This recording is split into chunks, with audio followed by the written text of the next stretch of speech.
नमस्कार दोस्तों, Praveen classes YouTube channel में आप सभी का एक बार फिर से बहुत बहुत स्वागत है।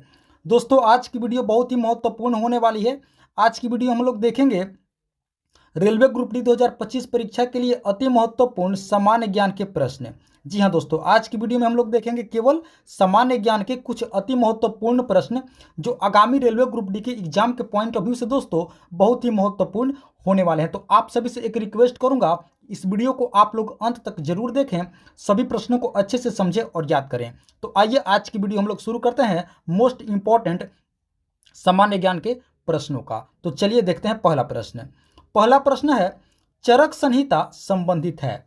दोस्तों, बताने कि चरक संहिता किससे संबंधित है। तो आप लोग याद रखेंगे चिकित्सा से। ऑप्शन सी इसका राइट आंसर होगा। चरक संहिता किससे संबंधित है, तो आप लोग याद रखेंगे चिकित्सा से संबंधित है। ऑप्शन सी इसका राइट आंसर होगा, सही उत्तर होगा। चलिए अगला प्रश्न देखते हैं। अगला प्रश्न है, भारतीय संगीत का आदि ग्रंथ किस वेद को कहा जाता है। दोस्तों, बताने है कि भारतीय संगीत का आदि ग्रंथ किस वेद को कहा जाता है। तो आप लोग याद रखेंगे सामवेद। ऑप्शन डी इसका सही उत्तर होगा। भारतीय संगीत का आदि ग्रंथ किस वेद को कहा जाता है, तो आप सभी याद रखेंगे सामवेद को कहा जाता है भारतीय संगीत का आदि ग्रंथ। चलिए आगे बढ़ते हैं। अगला प्रश्न है, आर्य शब्द का शाब्दिक अर्थ क्या होता है। दोस्तों, बताने है कि आर्य शब्द का शाब्दिक अर्थ क्या होता है, मतलब क्या होता है। तो आप लोग याद रखेंगे श्रेष्ठ या कुलीन। ऑप्शन बी इसका सही उत्तर होगा। आर्य शब्द का शाब्दिक अर्थ क्या होता है, तो आप लोग याद रखेंगे श्रेष्ठ या कुलीन। ऑप्शन बी हमारा क्या होगा, बिल्कुल सही उत्तर होगा। चलिए अब अगला प्रश्न देखते हैं। अगला प्रश्न, जातक ग्रंथ किस धर्म से संबंधित है। दोस्तों, बताने कि जातक ग्रंथ किस धर्म से संबंधित है। तो आप लोग याद रखेंगे ऑप्शन सी बौद्ध धर्म से। इसका सही उत्तर होगा। जातक ग्रंथ किस धर्म से संबंधित है, तो आप लोग याद रखेंगे बौद्ध धर्म से संबंधित है। चलिए आगे बढ़ते हैं। अगला प्रश्न है, चाणक्य का एक अन्य नाम क्या था। दोस्तों, बताने कि चाणक्य का एक और नाम क्या था, एक अन्य नाम क्या था। तो आप लोग याद रखेंगे विष्णुगुप्त। ऑप्शन है हमारा क्या होगा, बिल्कुल सही उत्तर होगा। चाणक्य का एक अन्य नाम क्या था, तो आप लोग याद रखेंगे विष्णुगुप्त। ऑप्शन है इसका राइट आंसर होगा। चलिए आगे बढ़ते हैं। अगला प्रश्न है, बाल विवाह की प्रथा किस काल में आरंभ हुई। दोस्तों, बताने कि बाल विवाह की प्रथा है, दोस्तों बताने कि बाल विवाह की जो प्रथा है यह किस काल में आरंभ हुई। तो आप लोग याद रखेंगे गुप्त काल में। ऑप्शन सी इसका सही उत्तर होगा। बाल विवाह की प्रथा किस काल में शुरू की गई, किस काल में शुरुआत हुई थी इसकी, तो आप लोग याद रखेंगे गुप्त काल में। Option C. चलिए आगे बढ़ते हैं। अगला प्रश्न है, नाट्य शास्त्र की रचना किसने की। दोस्तों, बताने है कि नाट्य शास्त्र की रचना किसने की थी। तो आप लोग याद रखेंगे दोस्तों इसका सही उत्तर होगा ऑप्शन डी भरत मुनि। जी हाँ दोस्तों, नाट्य शास्त्र की रचना किसने की थी, तो आप लोग याद रखेंगे भरत मुनि। ऑप्शन डी इसका राइट आंसर होगा। चलिए आगे बढ़ते हैं। अगला प्रश्न देखते हैं। अगला प्रश्न है, मानव विकास सूचकांक यानी कि HDI ह्यूमन डेवलपमेंट इंडेक्स का आधार क्या है। दोस्तों, बताने कि मानव विकास सूचकांक जो होता है यानी कि HDI इसका क्या आधार होता है। तो आप लोग याद रखेंगे दोस्तों इसका सही उत्तर होगा स्वास्थ्य, शिक्षा और जीवन स्तर। ऑप्शन सी इसका सही उत्तर होगा। मानव विकास सूचकांक यानी कि ह्यूमन डेवलपमेंट इंडेक्स, इसका आधार क्या होता है, तो एक होता है स्वास्थ्य, दूसरा शिक्षा और तीसरा जीवन स्तर। आप लोग याद रखेंगे ये तीनों HDI का आधार होता है, यानी कि मानव विकास सूचकांक का आधार होता है, ह्यूमन डेवलपमेंट इंडेक्स का। चलिए आगे बढ़ते हैं। अगला प्रश्न है, किस राज्य को अत्यधिक कुपोषण के कारण भारत का इथोपिया कहा जाता है। दोस्तों, प्रश्न है कि किस राज्य को अत्यधिक कुपोषण के कारण भारत का क्या कहा जाता है, इथोपिया। तो आप लोग याद रखेंगे दोस्तों इसका सही उत्तर होगा मध्य प्रदेश। ऑप्शन बी हमारा क्या होगा, बिल्कुल सही उत्तर होगा। मध्य प्रदेश राज्य को दोस्तों भारत का इथोपिया कहा जाता है अत्यधिक कुपोषण के कारण। ऑप्शन बी आप लोग याद रखेंगे मध्य प्रदेश। चलिए आगे बढ़ते हैं। अगला प्रश्न है, कार्ल मार्क्स किस देश से संबंधित है। दोस्तों, बताने कि कार्ल मार्क्स किस देश से संबंधित है या कार्ल मार्क्स किस देश के है। तो आप लोग याद रखेंगे दोस्तों जर्मनी। ऑप्शन ए हमारा क्या होगा, बिल्कुल सही उत्तर होगा। कार्ल मार्क्स किस देश का है, तो आप लोग याद रखेंगे जर्मनी। चलिए आगे बढ़ते हैं। अगला प्रश्न है, पूरा पाषाण काल में आदि मानव के मनोरंजन के साधन क्या थे। दोस्तों बताने कि पूरा पाषाण काल में जो आदि मानव थे ये किस प्रकार अपना मनोरंजन करते थे, मनोरंजन का साधन क्या था इन लोगों के लिए, तो आप लोग याद रखेंगे शिकार करना। ऑप्शन ए हमारा क्या होगा, बिल्कुल सही उत्तर होगा। पूरा पाषाण काल में आदि मानव अपना मनोरंजन शिकार करके करते थे, यानी कि मनोरंजन का साधन था शिकार करना। Option A. चलिए आगे बढ़ते हैं। अगला प्रश्न है, लाख बक्स के नाम से किस भारतीय शासक को जाना जाता था। दोस्तों बताने हैं कि लाख बक्स के नाम से किस भारतीय शासक को जाना जाता था, तो आप लोग याद रखेंगे कुतुबुद्दीन ऐबक को। ऑप्शन सी हमारा क्या होगा, बिल्कुल सही उत्तर होगा। कुतुबुद्दीन ऐबक को लाख बक्स के नाम से जाना जाता था। Option C Qutbuddin Aibak. चलिए आगे बढ़ते हैं। अगला प्रश्न है, निम्नलिखित में से किस मौलिक अधिकार को डॉक्टर बी आर अंबेडकर यानी कि डॉक्टर भीमराव अंबेडकर ने संविधान का हृदय एवं आत्मा की संज्ञा दी। दोस्तों बहुत ही महत्वपूर्ण प्रश्न है।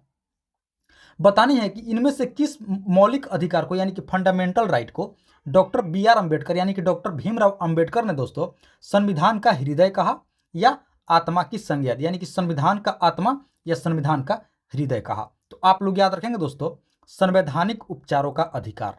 ऑप्शन बी हमारा क्या होगा, बिल्कुल सही उत्तर होगा। यानी कि दोस्तों संवैधानिक उपचारों का अधिकार, इसी अधिकार को दोस्तों डॉक्टर बी आर अंबेडकर ने संविधान का हृदय एवं आत्मा की संज्ञा दी थी, यानी कि संविधान का हृदय और संविधान का आत्मा कहा था।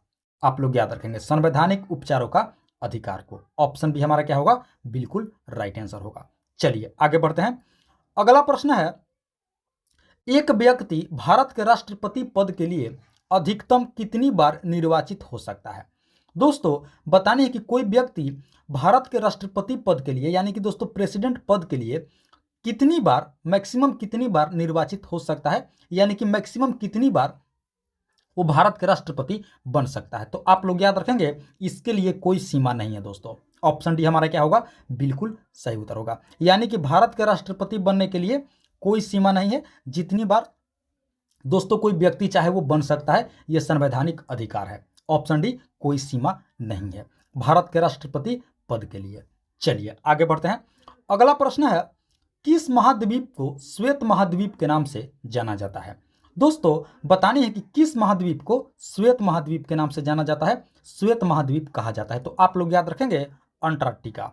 ऑप्शन डी हमारा क्या होगा, बिल्कुल सही उत्तर होगा। अंटार्कटिका महाद्वीप को दोस्तों श्वेत महाद्वीप के नाम से जाना जाता है। Option D.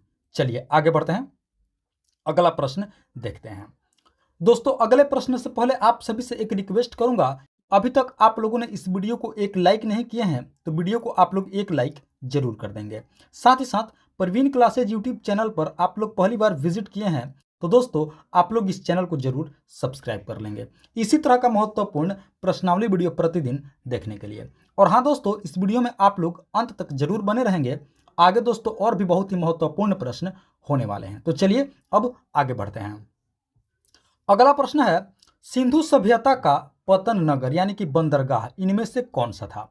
दोस्तों बतानी है कि सिंधु सभ्यता का पतन नगर का मतलब होता है बंदरगाह, इनमें से कौन सा था। तो आप लोग याद रखेंगे लोथल। ऑप्शन बी हमारा क्या होगा, बिल्कुल सही उत्तर होगा। सिंधु सभ्यता का जो पतन नगर है, जो बंदरगाह है, कौन सा था, तो आप लोग याद रखेंगे लोथल एक बंदरगाह था, पतन नगर था सिंधु सभ्यता का। Option B. चलिए आगे बढ़ते हैं। अगला प्रश्न है, योग दर्शन के प्रतिपादक हैं। दोस्तों बतानी है कि योग दर्शन किनके द्वारा प्रतिपादित है, किनके योग दर्शन के कौन प्रतिपादक हैं। तो आप लोग याद रखेंगे पतंजलि। ऑप्शन ए हमारा क्या होगा, बिल्कुल सही उत्तर होगा। योग दर्शन के प्रतिपादक कौन है, तो आप लोग याद रखेंगे पतंजलि। चलिए आगे बढ़ते हैं। अगला प्रश्न है, ज्ञानपीठ पुरस्कार प्राप्त करने वाली पहली महिला कौन थी। दोस्तों बतानी है कि ज्ञानपीठ पुरस्कार जो कि दोस्तों साहित्य के क्षेत्र में दिया जाता है, आप सभी को याद रखनी चाहिए। ज्ञानपीठ पुरस्कार को साहित्य के क्षेत्र में दिया जाने इस पुरस्कार को साहित्य के क्षेत्र में दिया जाता है। तो बतानी है कि ज्ञानपीठ पुरस्कार प्राप्त करने वाली पहली महिला कौन थी। तो आप लोग याद रखेंगे इसका सही उत्तर होगा आशा पूर्णा देवी। ऑप्शन डी हमारा क्या होगा, बिल्कुल सही उत्तर होगा। आशापूर्णा देवी ज्ञानपीठ पुरस्कार से सम्मानित होने वाली प्रथम भारतीय महिला। Option D. चलिए अब आगे बढ़ते हैं। अगला प्रश्न है, राष्ट्रीय खेल दिवस इनमें से किस व्यक्ति से संबंधित है? दोस्तों बतानी है कि राष्ट्रीय खेल दिवस इनमें से किस व्यक्ति से संबंध रखता है? तो आप लोग याद रखेंगे मेजर ध्यानचंद। ऑप्शन ए हमारा क्या होगा? बिल्कुल सही उत्तर होगा। राष्ट्रीय खेल दिवस मेजर ध्यानचंद के दोस्तों जन्मदिन के उपलक्ष्य में मनाया जाता है राष्ट्रीय खेल दिवस। आप लोग याद रखेंगे मेजर ध्यानचंद। चलिए दोस्तों आप लोग हमें कमेंट करके बताइए कि राष्ट्रीय खेल दिवस प्रतिवर्ष कब मनाया जाता है, किस तिथि को मनाया जाता है राष्ट्रीय खेल दिवस? इसका जवाब आप लोग हमें कमेंट करके जरूर बताएंगे। और इसका सही उत्तर क्या होगा, किस व्यक्ति से संबंधित है? तो आप लोग याद रखेंगे मेजर ध्यानचंद। चलिए अब आगे बढ़ते हैं। अगला प्रश्न है, चाइना मैन शब्द किस खेल से संबंधित है? दोस्तों बताने है कि चाइना मैन का संबंध किस खेल से है? तो आप लोग याद रखेंगे क्रिकेट से। ऑप्शन ए हमारा क्या होगा? बिल्कुल सही उत्तर होगा। चाइना मैन किस खेल से संबंधित है? तो आप लोग याद रखेंगे क्रिकेट से। चलिए अब आगे बढ़ते हैं। अगला है, बुल फाइटिंग किस देश का राष्ट्रीय खेल है? दोस्तों बताने कि बुल फाइटिंग यानी कि सांडों की लड़ाई किस देश का राष्ट्रीय खेल है? तो आप लोग याद रखेंगे स्पेन। ऑप्शन है हमारा क्या होगा? बिल्कुल सही उत्तर होगा। बुल फाइटिंग किस देश का राष्ट्रीय खेल है? तो आप लोग याद रखेंगे स्पेन का राष्ट्रीय खेल है। चलिए आगे बढ़ते हैं। अगला प्रश्न है, इनमें से कौन सी नहर बाल्टिक सागर को उत्तरी सागर से मिलाती है? दोस्तों बतानी है कि इनमें से कौन सी नहर बाल्टिक सागर को उत्तरी सागर से क्या करती है? मिलाती है। तो आप लोग याद रखेंगे कील नहर। ऑप्शन डी हमारा क्या होगा? बिल्कुल सही उत्तर होगा कील नहर, जो दोस्तों विश्व का सबसे व्यस्त नहर है। आप लोग याद रखेंगे कील नहर विश्व का सबसे व्यस्त नगर है। क्या करती है दोस्तों? तो बाल्टिक सागर को उत्तरी सागर से मिलाती है। आप लोग याद रखेंगे बाल्टिक सागर को उत्तरी सागर से मिलाने वाली नहर है कील नहर, जो दोस्तों विश्व का सबसे व्यस्त नहर है। आप लोग याद रखेंगे ऑप्शन डी इसका राइट आंसर होगा। चलिए अब आगे बढ़ते हैं। अगला प्रश्न है दोस्तों, विश्व का सबसे बड़ा जहाजिया नहर इनमें से कौन सा है? अब बताने है दोस्तों कि विश्व का सबसे बड़ा जहाजिया नहर इनमें से कौन सा है? तो आप लोग याद रखेंगे इसका सही उत्तर होगा सुएज नहर। ऑप्शन बी इसका क्या होगा? बिल्कुल राइट आंसर होगा। विश्व का सबसे बड़ा जहाजिया नहर है कौन सा? तो आप लोग याद रखेंगे सुएज नहर, जो दोस्तों भूमध्य सागर को लाल सागर से जोड़ती है। ये भी आप लोग याद रखेंगे। विश्व का सबसे बड़ा जहाजिया नहर है सुएज नहर, जो भूमध्य सागर को क्या करती है? लाल सागर से जोड़ती है। Option B. चलिए आगे बढ़ते हैं। अगला प्रश्न है, भारतीय रिजर्व बैंक इनमें से कौन सा कार्य नहीं है? भारतीय रिजर्व बैंक का दोस्तों यानी कि आरबीआई का इनमें से कौन सा कार्य नहीं है रिजर्व बैंक ऑफ इंडिया का? तो आप लोग याद रखेंगे जनता से जमा को स्वीकार करना, यही इसका काम नहीं है। यानी कि दोस्तों किसी भी प्रकार का वित्तीय लेन देन आरबीआई के माध्यम से नहीं हो सकता है। तो इसका सही उत्तर क्या होगा? ऑप्शन डी जनता से जमा स्वीकार करना।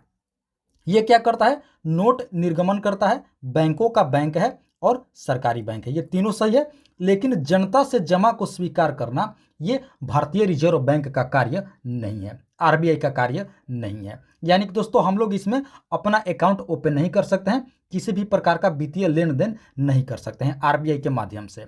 ये दोस्तों बैंकों का बैंक होता है, सरकारी संस्था है और नोट को निर्गमन करता है, यानी कि दोस्तों भारतीय करेंसी को जारी करता है। कौन? भारतीय रिजर्व बैंक यानी कि RBI, reserve bank of India. चलिए अब आगे बढ़ते हैं। अगला प्रश्न है, राजा राम मोहन राय द्वारा ब्रह्म समाज की स्थापना कब की गई थी? दोस्तों बताने है कि राजा राम मोहन राय द्वारा, जैसा कि आप सभी को पता होगा कि ब्रह्म समाज की स्थापना राजा राम मोहन राय जी ने की थी। तो बतानी है कि ब्रह्म समाज की स्थापना कब की गई थी? तो आप लोग याद रखेंगे 1828 ईस्वी में। ऑप्शन सी इसका राइट आंसर होगा। राजा राम मोहन राय द्वारा ब्रह्म समाज की स्थापना कब की गई थी? तो आप लोग याद रखेंगे 1828 ईस्वी में। Option C. चलिए आगे बढ़ते हैं। अगला प्रश्न है, बारदोली सत्याग्रह जो दोस्तों 1928 ईस्वी में हुआ था, आप लोग याद रखेंगे बारदोली सत्याग्रह कब हुआ था? 1928 ईस्वी में। बतानी है कि इसका नेतृत्व किसने किया था, यानी कि बारदोली सत्याग्रह का नेतृत्व किसने किया था? तो आप लोग याद रखेंगे सरदार वल्लभ भाई पटेल ने। ऑप्शन बी इसका राइट आंसर होगा। बारदोली सत्याग्रह जो दोस्तों 1928 ईस्वी में हुआ था, किसके नेतृत्व में? तो आप लोग याद रखेंगे सरदार वल्लभ भाई पटेल के नेतृत्व में। ऑप्शन बी इसका राइट आंसर होगा, बारदोली सत्याग्रह। चलिए अब आगे बढ़ते हैं। अगला प्रश्न है, मनसबदारी प्रथा निम्नलिखित में से किस मुगल शासक ने शुरू की थी? दोस्तों बतानी है कि मनसबदारी प्रथा को इनमें से किस मुगल शासक के द्वारा शुरू किया गया था? तो आप लोग याद रखेंगे अकबर ने। ऑप्शन बी हमारा क्या होगा? ऑप्शन ए हमारा क्या होगा? बिल्कुल सही उत्तर होगा। मनसबदारी प्रथा किसने शुरू की थी? तो आप लोग याद रखेंगे अकबर ने, जो एक मुगल शासक था अकबर, इसने दोस्तों मनसबदारी प्रथा की शुरुआत की थी। तो ऑप्शन ए हमारा क्या होगा? बिल्कुल राइट आंसर होगा, मनसबदारी प्रथा अकबर। चलिए आगे बढ़ते हैं। अगला प्रश्न है, सैनिक संगठन यानी कि खालसा पंथ की स्थापना किसने की थी? सैनिक संगठन खालसा पंथ की स्थापना किसने की थी? तो आप लोग याद रखेंगे गुरु गोविंद सिंह जी ने। ऑप्शन डी हमारा क्या होगा? बिल्कुल सही उत्तर होगा। खालसा पंथ जो कि दोस्तों एक सैनिक संगठन है, और इस संगठन की स्थापना किसने की थी? तो आप लोग याद रखेंगे सिख धर्म के 10वें गुरु गुरु गोविंद सिंह जी ने। ऑप्शन डी हमारा क्या होगा? बिल्कुल राइट आंसर होगा, खालसा पंथ की स्थापना, ऑप्शन डी। तो दोस्तों ये थी हमारी आज की रेलवे ग्रुप डी 2025 परीक्षा के लिए अति महत्वपूर्ण सामान्य ज्ञान का स्पेशल वीडियो। आशा करते हैं इस वीडियो को आप लोग अंत तक जरूर देखे होंगे, सभी प्रश्नों को अच्छे से समझे होंगे और याद भी कर लिए होंगे। तो आप सभी से एक बार फिर से रिक्वेस्ट करूंगा कि अभी तक आप लोगों ने इस वीडियो को एक लाइक नहीं किए हैं, तो दोस्तों आप लोग इस वीडियो को एक लाइक जरूर कर देंगे। साथ ही साथ परवीन क्लासेज यूट्यूब चैनल पर आप लोग पहली बार विजिट किए हैं, तो दोस्तों इसी तरह का महत्वपूर्ण प्रश्नावली वीडियो देखने के लिए इस चैनल को जरूर सब्सक्राइब कर लेंगे। तो दोस्तों इस वीडियो में फिलहाल इतना ही, मिलते हैं एक और मोस्ट इंपॉर्टेंट वीडियो लेकर के। तब तक के लिए आप सभी का बहुत बहुत धन्यवाद। जय हिंद दोस्तों।